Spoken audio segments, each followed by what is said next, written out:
말씀은 창세기 40장 9절에서 23절까지의 말씀입니다. 술 맡은 관원장이 그의 꿈을 요셉에게 말하여 이르되 내가 꿈에 보니 내 앞에 포도나무가 있는데 그 나무에 새 가지가 있고 싹이 나서 꽃이 피고 포도송이가 익었고 내 손에 바로의 잔이 있기로 내가 포도를 따서 그 즙을 바로의 잔에 짜서 그 잔을 바로의 손에 들였노라. 요셉이 그에게 이르되 그 해석이 이러하니 새 가지는 사흘이라. 지금부터 사흘 안에 바로가 당신의 머리를 들고 당신의 전직을 회복시키리니 당신이 그 전에 술 맡은 자가 되었을 때에 하던 것 같이 바로의 잔을 그의 손에 드리게 되리이다. 당신이 잘 되시거든 나를 생각하고 내게 은혜를 베풀어서 내 사정을 바로에게 아뢰어 이 집에서 나를 건져 주소서. 나는 히브리 땅에서 끌려온 자요 여기서도 옥에 갇힐 일은 행하지 아니하였나이다. 떡 굽는 관원장이 그 해석이 좋은 것을 보고 요셉에게 이르되 나도 꿈에 보니 흰떡 세 광주리가 내 머리에 있고 맨 윗 광주리에 바로를 위하여 만든 각종 구운 음식이 있는데 새들이 내 머리의 광주리에서 그것을 먹더라. 요셉이 대답하여 이르되 그 해석은 이러하니 새 광주리는 사흘이라. 지금부터 사흘 안에 바로가 당신의 머리를 들고 당신을 나무에 달리니 새들이 당신의 고기를 뜯어 먹으리이다 하더니 제3일은 바로의 생일이라. 바로가 그의 모든 신하를 위하여 잔치를 베풀 때에 술 맡은 관원장과 떡 굽는 관원장에게 그의 신하들 중에 머리를 들게 하니라. 바로의 술 맡은 관원장은 전직을 회복하며 그가 잔을 바로의 손에 받들어 드렸고 떡 굽는 관원장은 매달리니 요셉이 그들에게 해석함과 같이 되었으나 술 맡은 관원장이 요셉을 기억하지 못하고 그를 잊었더라. 아멘. 요셉은 억울한 누명을 쓰고 친위대장 보디발의 집안에 있는 감옥에 갇히게 되었는데 그 감옥은 왕의 죄수들이 갇히는 특별한 감옥이었습니다.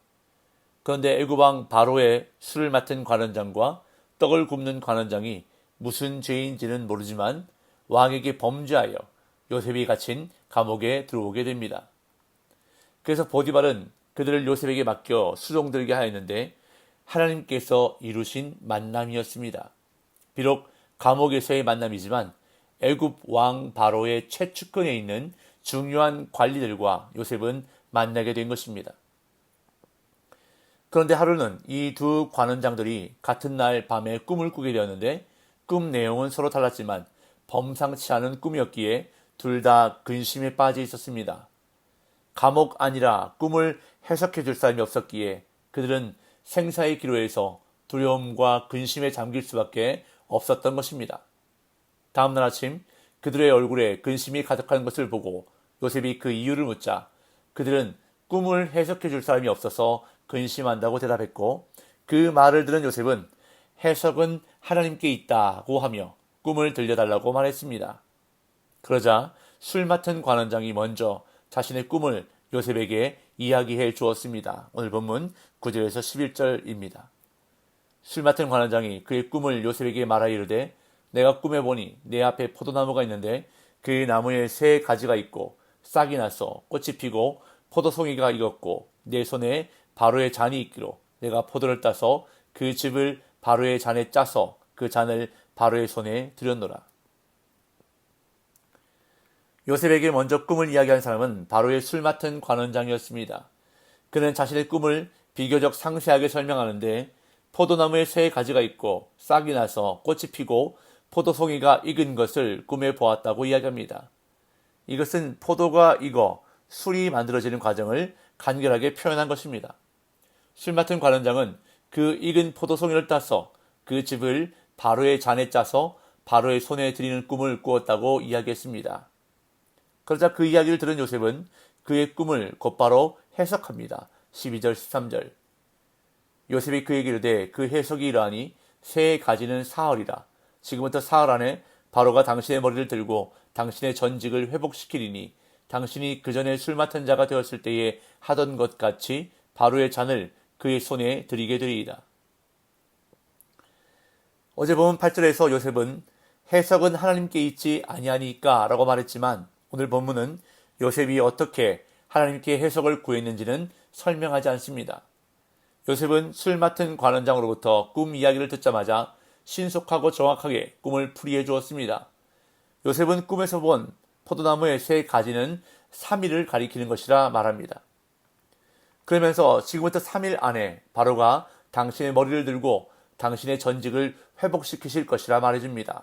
머리를 든다는 표현은 저항과 반역의 의미로 사용되기도 하지만 여기서는 죄의 용서와 사면을 의미합니다.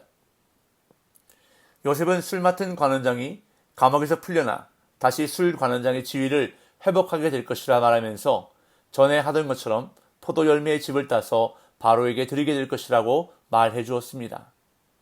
그러면서 요셉은 술 맡은 관원장에게 감옥에서 나가 복직하게 되면 자신을 기억해 달라고 간청합니다. 14절 15절.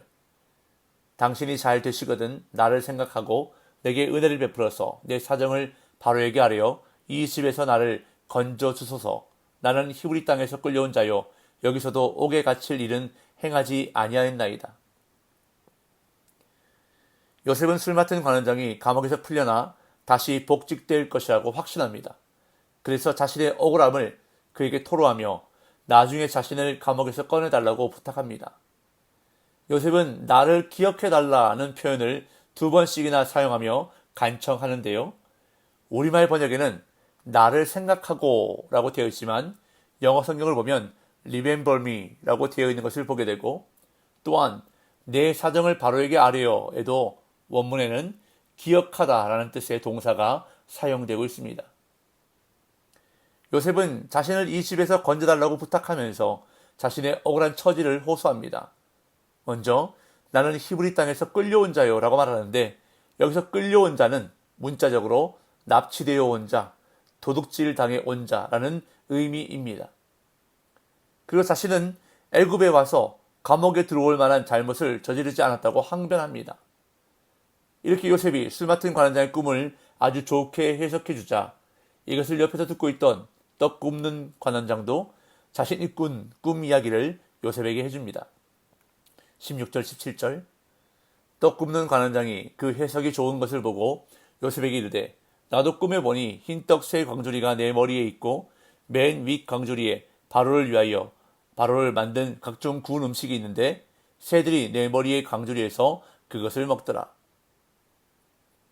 술 맡은 관원장의 꿈 해석이 좋은 것을 들은 떡 굽는 관원장이 이제 자신의 꿈을 말했습니다. 역시 이 꿈에도 3이라는 숫자가 동일하게 등장하고 있습니다. 흰떡 세 광주리가 그의 머리에 있었고 그중 제일 위쪽 광주리에 바로를 위해 만든 각종 구운 음식이 있었는데 새들이 와서 그것을 먹었다는 것이 꿈의 내용이었습니다. 그러자 요셉은 술 맡은 관원장의 꿈을 해석할 때와 마찬가지로 떡 굽는 관원장의 꿈 이야기를 듣자마자 해석했습니다. 18절 19절. 요셉이 대답하이르되 그 해석은 이러하니 새 광주리는 사흘이라. 지금부터 사흘 안에 바로가 당신의 머리를 들고 당신을 나무에 달리니 새들이 당신의 고기를 뜯어 먹으리이다 하더니. 역시 이 꿈에 등장한 3이라는 숫자도 3일을 나타내는 것이라 요셉은 말합니다. 새 광주리는 사흘이라. 술 맡은 관원장처럼 떡 굽는 관원장 역시 지금부터 3일 안에 바로가 머리를 들 것인데 여기에서는 그 의미가 부정적인 의미입니다. 왜냐하면 바로가 그를 나무에 달 것이기 때문입니다. 즉 떡 굽는 관원장의 죄가 입증되어서 처형을 당하고 나무에 달릴 것이라는 말입니다. 나무에 매달리는 것은 처형당한 이후 전시되는 것을 가리킵니다. 그러면 새들이 와서 죽은 자의 살을 쪼아 먹을 것이라고 요셉은 말했습니다. 비록 무섭고 좋지 않은 비관적인 해석이지만 요셉은 전혀 왜곡하지 않고 그대로 솔직하게 해석해 주었습니다. 그리고 정말 3일 후에 요셉이 해석한 그대로 이루어졌습니다. 20절에서 23절. 제3일은 바로의 생일이라. 바로가 그의 모든 신하를 위하여 잔치를 베풀 때에 술 맡은 관원장과 떡 굽는 관원장에게 그의 신하들 중에 머리를 들게 하니라. 바로의 술 맡은 관원장은 전직을 회복하며 그가 잔을 바로의 손에 받들어 드렸고 떡 굽는 관원장은 매달리니 요셉이 그들에게 해석함과 같이 되었으나 술 맡은 관원장이 요셉을 기억하지 못하고 그를 잊었더라. 요셉의 꿈 해석은 정확했습니다.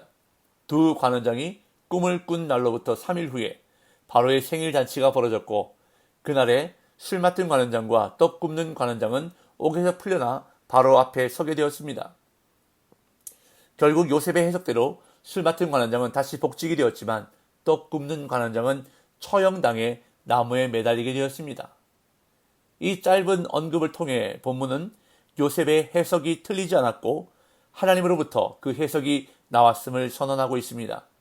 또한 이로써 하나님이 감옥에 있는 요셉과 함께 하신다는 것이 입증되었습니다. 한편 요셉은 술 맡은 관원장이 다시 복직되므로 드디어 감옥에서 나갈 수 있을 것이라 기대했을 것입니다.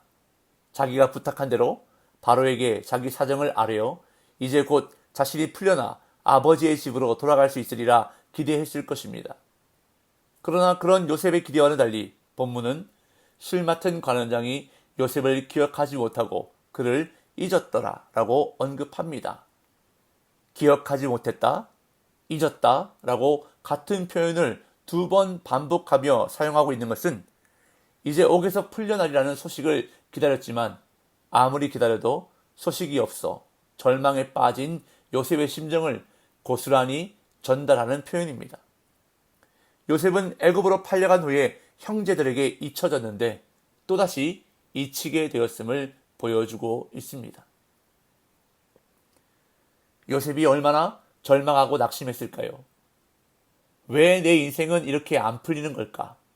왜 내 삶은 억울하고 힘든 일밖에 없는 것일까? 어쩌면 요셉은 이런 생각을 했을지도 모르겠습니다. 하지만 하나님은 요셉이 생각했던 것과는 비교도 되지 않는 큰 은혜를 준비하고 계셨습니다. 만약 이때 술 맡은 관원장이 요셉을 기억하고 바로에게 아뢰어 요셉이 감옥에서 풀려났다면 어떻게 되었을까요? 요셉이 아버지의 집으로 돌아가는 일밖에 없었을 것입니다. 그러나 하나님의 계획은 2년 뒤 바로가 꿈을 꾸고 그때 술 맡은 관원장이 요셉을 기억하게 되어 바로의 꿈을 해석함으로 애굽의 총리가 되게 하시는 것이었습니다. 이처럼 우리를 향한 하나님의 생각은 우리의 생각보다 훨씬 크십니다. 그렇기 때문에 비록 현실이 내 생각대로 내 계획대로 되지 않는다 할지라도 하나님의 크심을 바라보고 하나님의 계획을 기대하며 그 은혜를 구하며 살아야 한다는 것입니다. 오늘도 하나님이 행하실 큰 일을 기대하며 이 하루도 믿음으로 살아가는 저와 여러분들이 되시기를 예수님의 이름으로 축복합니다.